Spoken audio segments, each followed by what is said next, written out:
तूने मेरी जान को हाथ लगाने की जुर्रत की है विक्रांत। जिस इंसान ने जायंट सिकंदर की परछाई पर भी नजर डाली हो, उसे यमराज भी अपने पास रखने से डरता है। आज मैं तेरा वो हाल करूंगा कि मौत भी तुझसे भीख मांगेगी। हथियार नीचे फेंक दे जायन, वरना मैं अभी इसी वक्त इसकी गर्दन काट दूंगा। जायन की नजरें इनाया पर पड़ी। इनाया की डरी हुई और बेबस आंखों से लगातार आंसू बह रहे थे।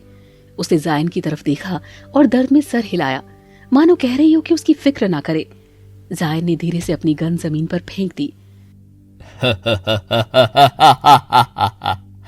ये हुई ना बात, अब तू देख मैं कैसे।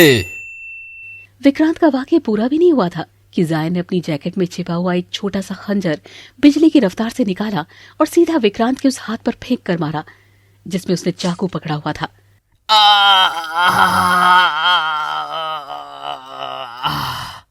एक दर्दनाक चीख पूरी फैक्ट्री में गूंज उठी। खंजर विक्रांत की कलाई के आर पार हो गया था और उसका चाकू जमीन पर गिर पड़ा। इससे पहले कि विक्रांत कुछ समझ पाता, जायन एक खूंखार शेर की तरह उस पर झपटा। उसने इनाया को एक झटके में अपनी तरफ खींचा और दूसरे हाथ से विक्रांत के गले को अपनी मजबूत पंजों में जकड़ लिया। तूने इनाया के पिता को मारा और तूने मेरी इनाया पर हाथ उठाया, तेरी ये हिम्मत। जायन ने विक्रांत को हवा में उठाया और जोर से लोहे के एक पुराने पिलर पर दे मारा। विक्रांत के मुंह से खून निकल आया। विक्रांत का गुस्सा किसी ज्वालामुखी की तरह फट पड़ा था। वो विक्रांत को बेतहाशा मार रहा था। उसके हर एक घूंसे में वो 3 साल की तड़प और इनाया के आंसुओं का बदला था। इनाया जमीन पर बैठी कांप रही थी। वो जायन का ये खूंखार और बेरहम रूप देखकर डरी हुई थी, लेकिन आज उसे इस बात का पूरा एहसास हो चुका था कि जायन ये सब सिर्फ और सिर्फ उसकी हिफाजत के लिए कर रहा था। समीर और जायन के बाकी गार्ड्स भी अंदर आ चुके थे। विक्रांत अधमरा होकर जमीन पर पड़ा हुआ था। उसकी सांसें उखड़ रही थी। समीर, इस कीड़े को उठाओ और हमारे बेसमेंट में ले जाओ। इसे आसानी से मौत नहीं आनी चाहिए।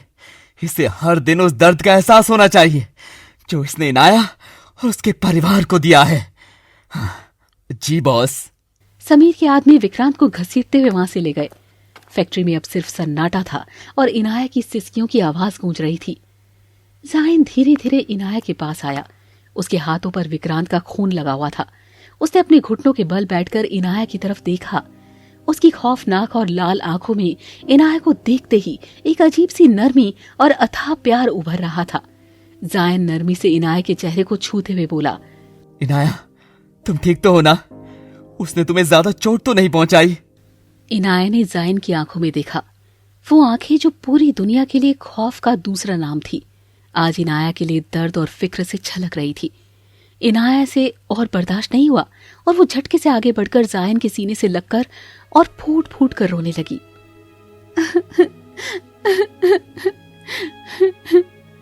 मुझे माफ कर दीजिए जायन जी, मैं बहुत बड़ी बेवकूफ थी जो आपको गलत समझती रही।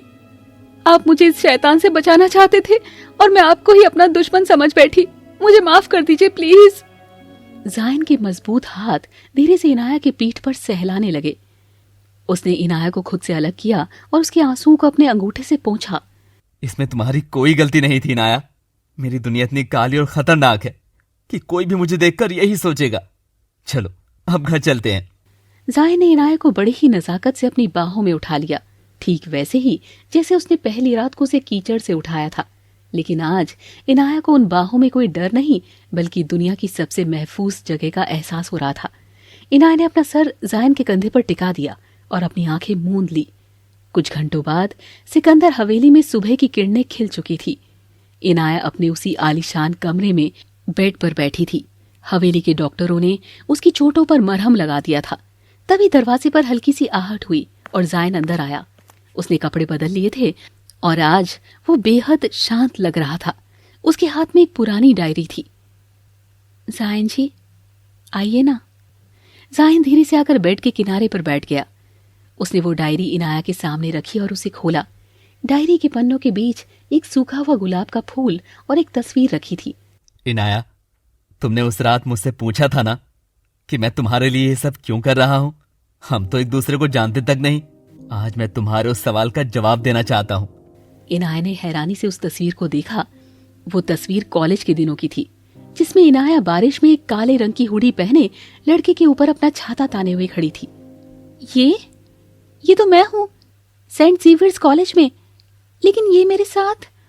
ये काले रंग की हुडी वाला लड़का मैं हूं इनाया, 3 साल पहले। इनाया की आंखें फटी की फटी रह गई।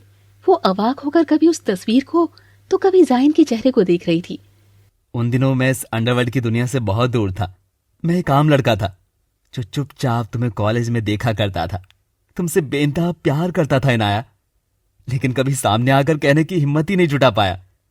उस बारिश वाले दिन जब तुमने अपने हिस्से का छाता मेरे ऊपर कर दिया था, उस दिन मैंने तय कर लिया था कि ये जिंदगी अब सिर्फ तुम्हारी है, सिर्फ तुम्हारी।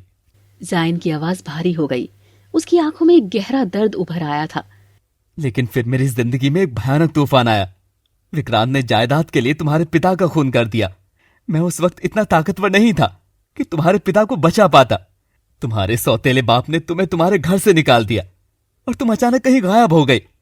मैं पागलों की तरह तुम्हें ढूंढता रहा। उसी दौरान मेरे परिवार पर भी हमले हुए और मुझे अपने को बचाने के लिए इस खौफनाक अंडरवर्ल्ड में उतरना पड़ा। मैं जायन से जायन सिकंदर बन गया, लेकिन मेरी रूह हमेशा तुम्हें ही ढूंढती रही, सिर्फ तुम्हें इनाया, सिर्फ तुम्हें। इनाया के आंसू रुकने का नाम नहीं ले रहे थे। उसे यकीन नहीं हो रहा था कि जिस इंसान को वो एक क्रूर माफिया समझ रही थी, वो सालों से उसे एक दीवाने की तरह प्यार करता था।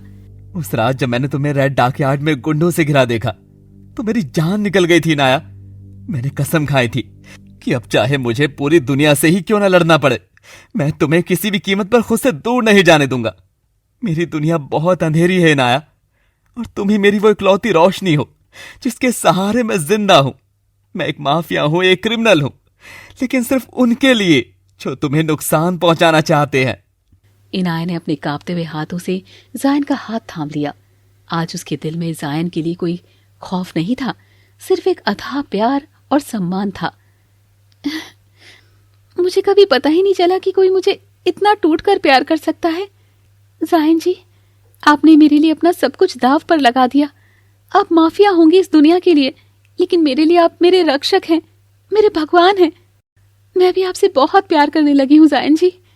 उसने आगे बढ़कर इनाया को अपने गले से लगा लिया। तुम सिर्फ मेरी हो इनाया, सिर्फ मेरी, और अब जायन सिकंदर की इस दुनिया में सिर्फ तुम्हारा हुक्म चलेगा। 1 महीने बाद सिकंदर हवेली आज दुल्हन की तरह सजी हुई थी। पूरी हवेली को सफेद गुलाबों और मोगरे के फूलों से सजाया गया था। शहर के बड़े बड़े लोग और अंडरवर्ल्ड के लोग भी इस आलीशान शादी में मौजूद थे। मंडप में आग के फेरे चल रहे थे। इनाया लाल रंग के बेहद खूबसूरत और भारी लहंगे में किसी अप्सरा जैसी लग रही थी। उसके माथे पर सजा मांग टीका और हाथों में लगी मेहंदी उसकी खूबसूरती में 4 चांद लगा रहे थे। तेरे चेहरे का नूर इस दुनिया से भी ज्यादा है। तू ही मेरा जुनून, तू ही मेरे इस दुनिया का आखिरी सहारा है। इनाया के चेहरे पर एक शर्मीली मुस्कान आ गई, जिससे वो और भी ज्यादा कयामत लग रही थी। जायन ने काले रंग की रॉयल शेरवानी पहनी हुई थी। वो इनाया का हाथ थामे अग्नि के साथ फेरे ले रहा था। उसकी नजरें एक पल के लिए इनाया के चेहरे से नहीं हट रही थी। उसकी वो खौफनाक आंखें आज सिर्फ और सिर्फ एक इश्क और दीवानगी से भरी हुई थी। जायन ने बहुत ही प्यार से इनाया की मांग में सिंदूर भरा और उसे मंगलसूत्र पहनाया। इनाया ने पलकें उठाकर जायन की तरफ देखा और एक बेहद प्यारी सी मुस्कान उसके चेहरे पर खिल उठी। विवाह संपन्न हुआ। आज से आप दोनों पति पत्नी हुए। माफिया की दुल्हन बनना आसान नहीं है मेरी जान। जब माफिया जायन सिकंदर हो तो मुझे किसी बात का डर नहीं। जो लड़की कुछ वक्त पहले खौफ से कांपते हुए इस हवेली में आई थी, आज वो इस हवेली की और शहर की सबसे बड़े माफिया की मल्लिका बन चुकी थी। आपको ये कहानी कैसी लगी कमेंट में जरूर बताएं। मैं राइटर नाज आपकी कमेंट का वेट करूंगी। Please do like, share and subscribe.